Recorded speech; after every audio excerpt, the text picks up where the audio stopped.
Bonjour, j'aborde aujourd'hui le thème des matières que nous étudions en classe et des disciplines. Alors, je fais cette vidéo par rapport à une question qui se pose régulièrement et qui est posée régulièrement en cours. En cours, quel que soit le cours d'ailleurs et quelle que soit la matière, les élèves se posent la question de savoir pourquoi on étudie certaines matières qui, par la suite, sont abandonnées, comme principalement le sport, la musique, les arts plastiques. Alors, concernant ces trois matières, eh bien, j'en profite pour préciser à nouveau ici ce que je répète aux élèves de toutes les classes, collégiens, lycéens et étudiants. Il faut distinguer deux choses. Il faut distinguer d'un côté les matières que nous étudions avec des connaissances à acquérir et qui sont par la suite mises en pratique. Cela correspond au niveau universitaire au cours magistral qui débouche sur des travaux pratiques, et des matières qui sont appelées faussement matières, mais qui sont en réalité des disciplines, qui peuvent être travaillées comme une matière ou bien comme une discipline. Je parlerai ici en particulier de la musique, mais également du sport. Alors je vais commencer par le sport. Je dis toujours aux élèves, quand vous faites du sport, le prof de sport vous demande d'avoir votre tenue, de mettre votre tenue, et il vous demande de le suivre au gymnase ou dans la cour pour pratiquer le sport. Il ne vous fait pas asseoir en classe pour vous parler du sport, pour vous faire un cours sur le sport avec des connaissances à acquérir. Et pourtant, il y en a. Preuve en est que le prof de sport a lui-même étudié le sport et qu'il a écrit, pris des notes, passé des examens, et donc il a étudié le sport. Mais en ce qui vous concerne, il ne vous fait pas étudier le sport, il vous fait pratiquer le sport. C'est ce qui nous amène à maintenant d'autres matières comme la musique, qui ne sont pas des matières, mais que l'on peut étudier comme des matières. On peut effectivement étudier l'histoire de la musique, on peut étudier le solfège, mais on peut également pratiquer la musique. Alors quand on pratique la musique, c'est la même chose que pour le sport.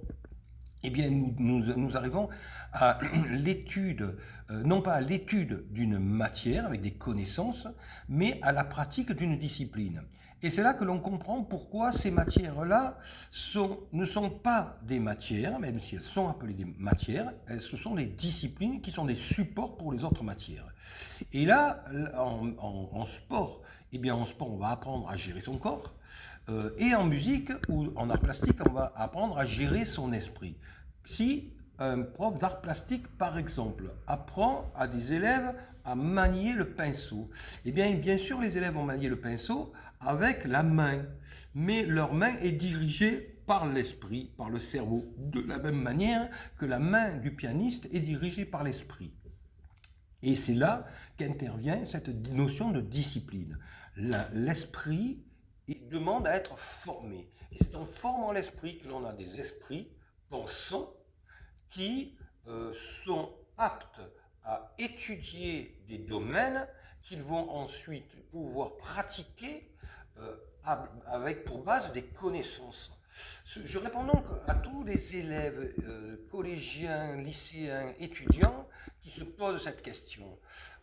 En musique, en art plastique, en sport, on apprend à se maîtriser. On apprend, et là je prends un exemple en musique, lorsqu'on apprend à compter, comme je reviens toujours sur cet exemple, le batteur qui tape avec ses baguettes, il va taper les 1, 2, 3, 4 et 1. Et bien à 1, même si on est en train de parler avec le voisin, on se tait, on arrête de parler, on ne finit même pas sa phrase, et on a ensuite ce 2, ce 3, ce 4 et 1. Donc ce 2, c'est le moment où on va se concentrer. 3, on réfléchit à ce qu'on va faire. 4, on commence, on prépare son mouvement, quel qu'il soit. Et à 1, on agit. On ne réagit pas, on n'est pas dans la réaction, on est dans l'action. Et cela enseigne aux enfants et aux plus vieux, non plus à réagir bêtement, mais à agir. Et cela est utile dans tous les secteurs de la vie. Alors je répondais encore tout à l'heure à une élève qui me posait la question, qui me demandait, mais en quoi est-ce que cela va me servir dans la vie? Bien entendu, cela est évident, et lorsque je lui ai expliqué, elle a compris immédiatement. Lorsque dans la vie, elle sera professionnelle, plus tard, elle sera confrontée à des personnes qui vont la provoquer, la déranger. Elle aura deux choix, deux possibilités, soit la réaction, et donc dans la réaction, il n'y a pas la réflexion, soit l'action. Dans l'action, on se retrouve à faire exactement ce que l'on fait quand le batteur fait 1, 2, 3, 1, il se passe quelque chose. 2, on observe. 3, on décide.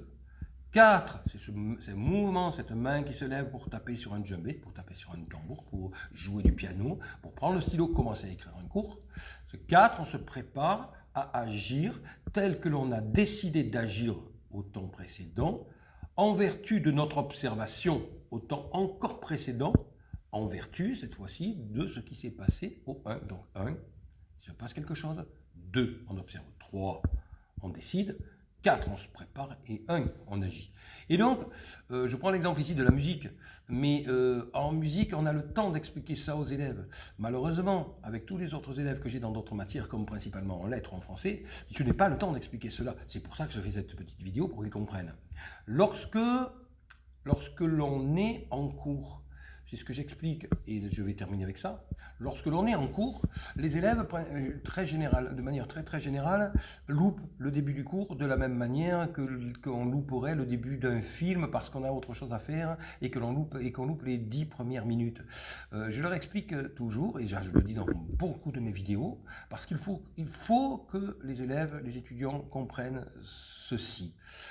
On loupe le début du cours parce que on n'a pas pris la mesure de ce qui se passait.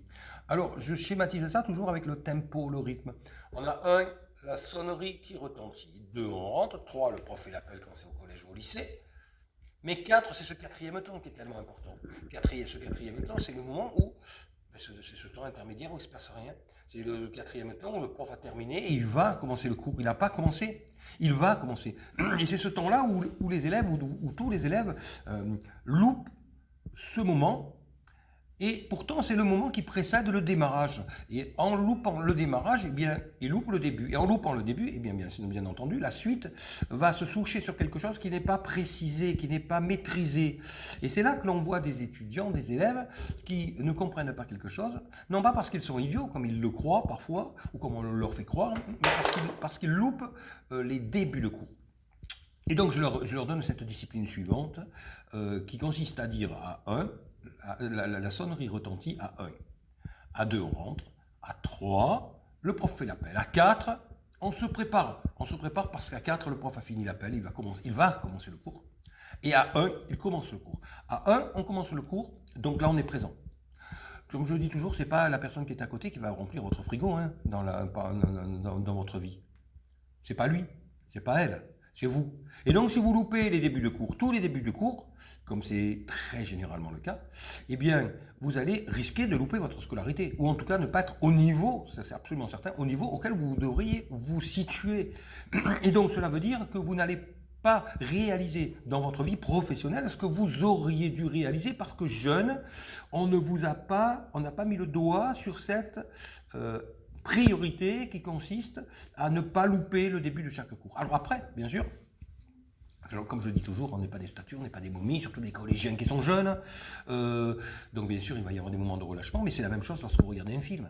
Vous regardez un film, vous loupez pas les 10 premières minutes, bien entendu, parce que c'est là qu'il y a que la mise en place du film, du scénario se fait. Mais ensuite, lorsque le film se déroule, il y a des moments où il ne faut pas louper. Et puis il y a des moments où, à la limite, il y a ce que l'on appelle les temps morts. Eh bien, c'est pareil pour un cours. Il y a des moments où le prof va parler, va expliquer quelque chose qu'il ne faut pas louper, va écrire au tableau quelque chose qu'il ne faut pas louper. Puis il y a des moments où il y a des temps morts. Eh bien, si vous devez discuter parce que vous n'êtes pas des momies, parce que vous êtes des êtres vivants, et puis parfois des jeunes élèves, que vous ne pouvez pas être silencieux, immobile pendant des heures durant, eh bien, choisissez les moments où vous allez un petit peu vous détendre, vous allez échanger quelques mots avec le voisin, ou avec la voisine, ou avec le voisin, puis choisissez, faites-le à un moment donné où ça ne va pas nuire, à un moment donné où vous êtes dans un temps intermédiaire.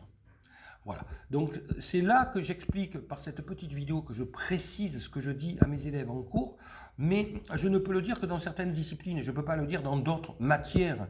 Donc les élèves que j'ai en français par exemple, ou que j'ai dans les matières annexes comme le management ou comme la culture générale par exemple, très régulièrement, ou que j'ai également en langue, eh bien n'ont pas cette possibilité d'entendre cette discipline qu'il faut acquérir.